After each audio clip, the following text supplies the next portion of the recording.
I hope you're all doing well. Sorry there's not been any videos up after my first two. I've been extremely busy, but nonetheless I'm back today.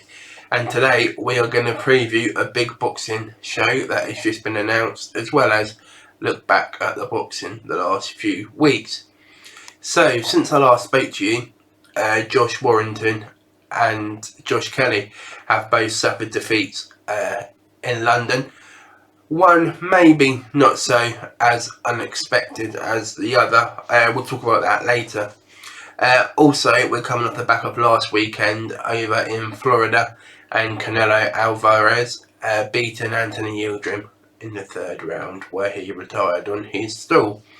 So let's start at probably the biggest shock of the last few weeks, and that was Josh Warrington losing to Lara. Now, most people that you would have spoke to in boxing, me included, would have said, yep, it's just a simple fight back for Josh Warrington. Okay, he's not boxing a year, I think it was. But, you know, most level-headed boxing fans, pundits, whoever you want to associate with, they would all tell you Josh Warrington was going to win that fight. You know, Lara was just there to make up the numbers. How wrong was we all? Because, as we know, Lara stopped Josh Warrington in the end. In truth, a one-sided fight, really. I know a lot of people have made a lot about the crowds not being there. You know, ordinarily, Josh Warrington would have, I don't know, 10,000 in the Leeds Arena, all cheering him on.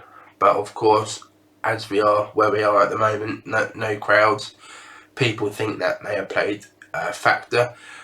I personally don't really buy into that view. I just think that Josh Warrington wasn't really up for the fight. I think he overlooked Lara, and I think probably he was more interested in the Gary Russell Jr. fight or a name like that, and sort of was guilty of looking past him, really. And it just showed in boxing, you can't do that. No matter who you fight, you always have to focus on your opponent, who you've got immediately in front of you. And ultimately, he paid the price. And it'll be interesting to see how he rebuilds from there. And then the following week, Josh Kelly lost to David Avenissian.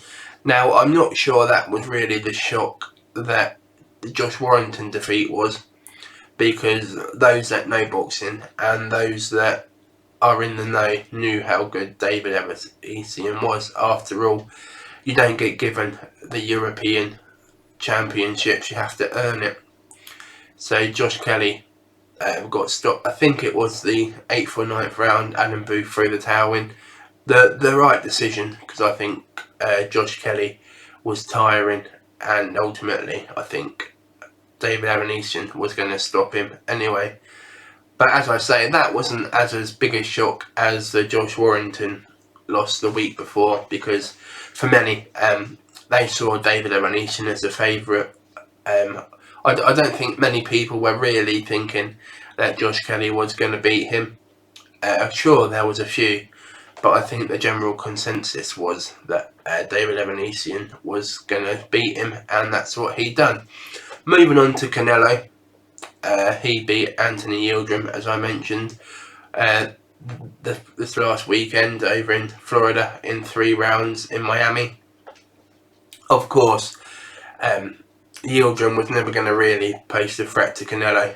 It was just a stay busy fight, taking care of his mandatory challenger. Whether you agree that Yildirim should have been the WBC mandatory, well, that's for another day, quite frankly. But it all sets up on May the 8th, Canelo and Billy Joe Saunders, probably in Dallas or Vegas. Now, that fight is obviously a big fight for us UK fans, fans for Canelo in general, really. Billy Joe Saunders, obviously a slick southpaw, good on his feet, good movement. Not necessarily a big puncher, but a great boxer, and he's got good boxing skills. Canelo, we all know about him. It's interesting to see that quite a few people give Billy Joe Saunders a chance. They're not necessarily a favourite, but they certainly say he's got as good a chance as anyone against Canelo. I think it was mainly it's the same people saying the same things as about when Callum Smith boxed him. But I know, for example, Steve Bunce has done a column, a quite good column actually, saying about Billy Joe Saunders as Canelo's biggest threat and potentially the guy to hand him his second defeat.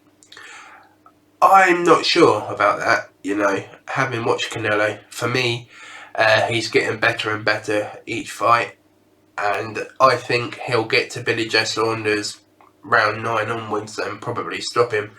I don't think Canelo will have it all his own way in this fight though. I think that Billy Joe Saunders may even win a few of the early rounds.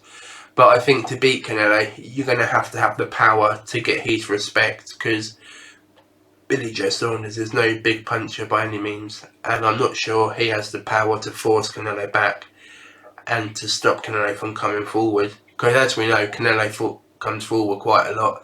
He has that sort of solid base, sort of shell-like, where he at times marauders forward and lets those body shots go left and right, much like he done to Callum Smith, really.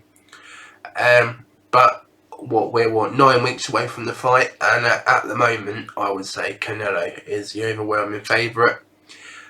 Do I give Billy Joe a chance? Well, I do, but the worry is, of course, is the judging and the scoring system being biased towards Canelo, because I think, I can't remember who it was now, sorry, but someone said that Billy Joe really is 2 or 3 rounds down before he goes there, and I think that is true. As far as Canelo's concerned, I think he is setting a new precedence for the modern fighter.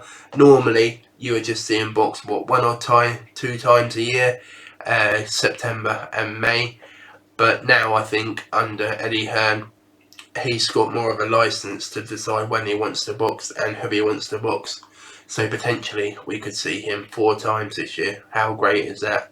That's a bit of a throwback to the greats of the years gone by, I think. And hopefully, as I say, it sets a new precedent for these big names fighting more than twice a year.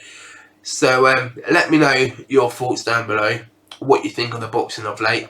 How you think Canelo and Billy Joe will go, and who do you pick for that fight. And no doubt we'll talk more about that nearer the time. Well, that's all we've got time for this week on That Sports Guy. Don't forget to like and subscribe if you want to see more content, and turn that notification on. And if you're on Twitter, why not give us a follow? We're on there too. In the meantime, there'll be some more videos going up shortly, so stay tuned for them. Have a good one and stay safe.